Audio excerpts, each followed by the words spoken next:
بسم الله الرحمن الرحیم. یو ورور پوښتنه کړې ده چې د ښځو لپاره پیکی پرې کول یا د شا ویښتان پرې کول څنګه دي.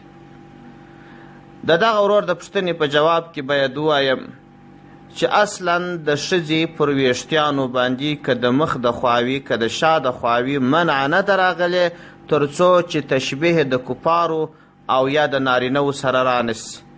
یو ښځه کولی سي چې د شا ویښتان پرې کړي دومره قدر لنډ کړي چې د نارینه سره تشبیه رانسي، یعنې دا چې د وږو تر څوکو پورې لا په ځینو حالاتو کې نارینه ته څوڼې پرېښول جایز دي.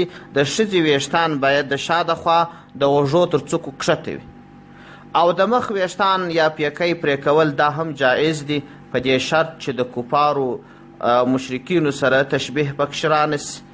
حاصل دا چې په احادیثو کې د ویښتانو پر پرې کولو د ښځو په اړه منع نه ده راغلې، د وصل په اړه منع راغلې ده چې د نورو ویښتان ورپورې وصل کوي.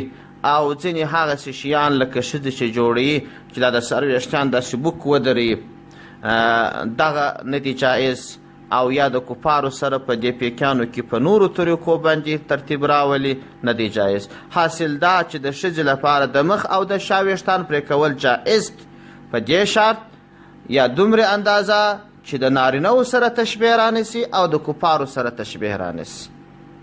فتاوای رحیمیه جلد 10 صفحه 110، فتاوای هیئت کبار العلماء جلد 2 صفحه 329، احکام تجمیل النساء صفحه 119.